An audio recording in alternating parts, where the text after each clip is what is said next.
तीन तिगाड़ा काम बिगाड़ा। तीन बहुओं के रवैये से सासू माँ बहुत परेशान थी। दरअसल बात ये थी कि तीनों बहुओं में किसी बात को लेकर अनबन हो गई थी। तब से ही तीनों एक दूसरे से मुंह फुलाए रहती थी। ना कोई सीधे मुंह किसी से बात करती, ना किसी का कहना मानती। पड़ोसी भी इस बात को जानते थे और जाने कैसे कैसे बातें भी करते। इसीलिए सासू माँ ने तीनों बहुओं को तुरंत अपने कमरे में बुलाया। मैं कई दिनों से देख रही हूँ, तुम तीनों अलग अलग सारे काम कर रही हो। ये सब नहीं चलेगा, तीनों को मिलकर ही काम करना पड़ेगा। सास की बात सुनकर एकदम से बड़ी बहू बोल उठती है। नहीं मम्मी जी, मैं इन दोनों के साथ कुछ नहीं कर सकती।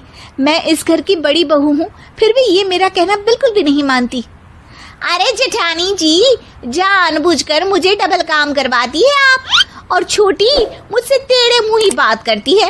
इन दोनों के बीच हमेशा सैंडविच बन जाती है मेरी, और मैं हमेशा आलू की तरह बीच में मसली जाती हूँ।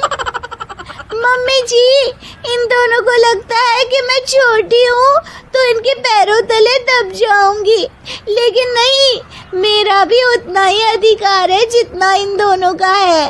बड़ी आई दोनों मेरी चुगली करने के लिए, मुझे क्या कम समझ रखा है। तीनों बहू एक दूसरे से बहस करने लगती है और सास दोबारा ये देखकर टेंशन में आ जाती है और सबसे कहती है, चुप हो जाओ, अब से तुम तीनों सारे काम एक साथ करोगी। आंख बंद करके एक दूसरे की बात सुनोगी। तुम तीनों इस बात को गांठ बांध लो, वरना अगली छुट्टियों में तुम्हारा अपना मायके जाना कैंसिल। सास की बातें सुनकर डर के मारे तीनों हामी भर देती हैं। जी मम्मी जी, मैं समझ गई। हाँ मम्मी जी, जैसा आप कहें। आप जो कहेंगी मैं वही करूंगी।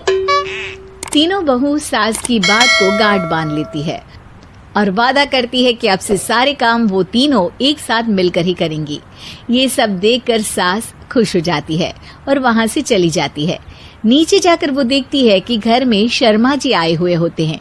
सास जोर से आवाज लगाकर कहती है, अरे बहू, जरा चाय बनाकर तो लाना, शर्मा जी आए हैं।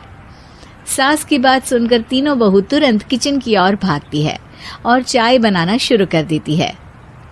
मुझे तो एकदम मसाले वाली कड़क चाय पसंद है, तो हम शर्मा जी के लिए मसाले वाली चाय ही बनाएंगे। अरे नहीं दीदी, गर्मी के मौसम में मसाला चाय कौन पीता है? मैं तो शर्मा जी के लिए इलायची वाली चाय ही बनाऊंगी। ये कैसी बात कर रही हैं आप दोनों? मेरी मम्मी ने सिखाया है कि मेहमान को ज्यादा दूध और शक्कर वाली चाय देनी चाहिए, वरना वो घर वालों को कंजूस समझते हैं। तो मैं तो शर्मा जी को ऐसी ही चाय दूंगी। तीनों बहुएं अपने अपने तरीके से चाय में शक्कर, मसाला, पत्ती सब डाल देती है। उबलने के बाद तीनों मिलकर चाय बाहर लेकर जाती है और शर्मा जी और सासू माँ को देती हैं।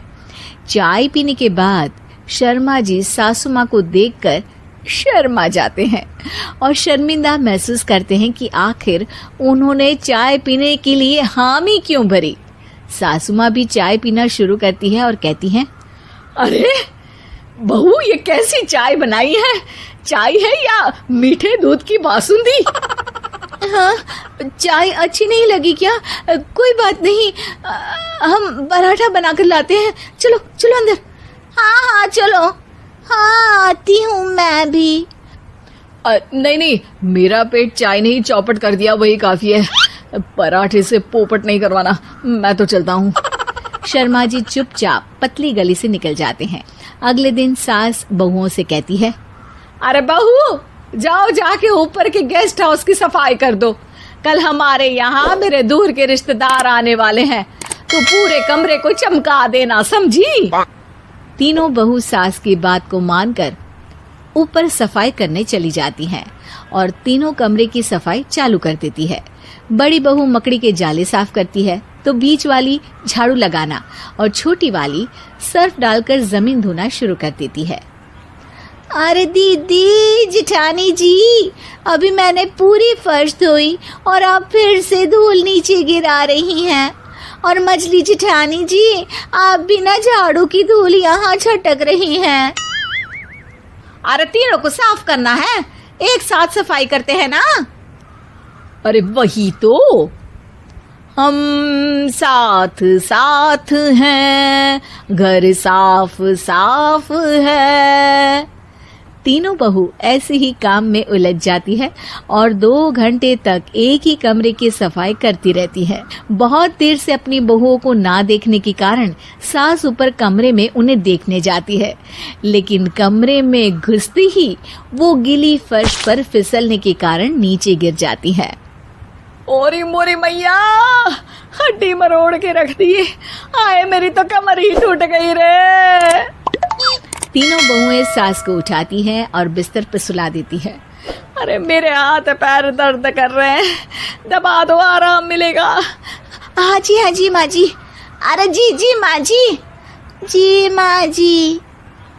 और तीनों बहुएं एक साथ सास के हाथ को दबाना शुरू कर देती हैं। माँ की तो चीख ही निकल जाती है और नतीजा ये होता है कि सास के बचे हुए शरीर में भी दर्द उठ जाता है। हाय राम, ये क्या कर दिया तुम तीनों ने। अरे मेरी तो किस्मत ही फूटी है कि तुम जैसी बहुएं मुझे मिली। हे भगवान, पूरे शरीर में दर्द बढ़ गया है। अब तो पता नहीं कि चल भी पाऊंगी या नहीं। माफ करो, मुझे गलती हो गई मुझसे कि तुम तीनों को एक साथ काम करने के लिए बोला। सोचा था तीनों मिलके अच्छे से काम करेगी, लेकिन बड़े बुजुर्ग सही कहते थे कि 3 तिगाड़ा काम बिगाड़ा। तुम लोगों ने ये बात ना आज साबित करके दिखा दी। तुम तीनों को तो समझाना यानी मानो भैंस के आगे बीन बजाना है। तुम्हें अकेले अकेले काम करना है ना, तो अब से तुम अकेले ही अपना अपना काम करो। तीनों बहुएं वहां से जाने लगती है। अरे कहाँ जा रही हो? आप ही ने तो कहा कि अपना अपना काम करो, तो मुझे मुल्तानी मिट्टी लगानी है। अरे मुझे भी तो नेल पॉलिश लगानी है, मुझे ना मेहंदी लगानी है। सास अपना सर पीट लेती है और कहती है, अरे मुझे भी लगाना है कुछ। क्या माँ जी? क्या माँ जी? क्या माँ जी? तुम्हारे घर वालों को फोन तुम्हारी हरकतें बताने के लिए।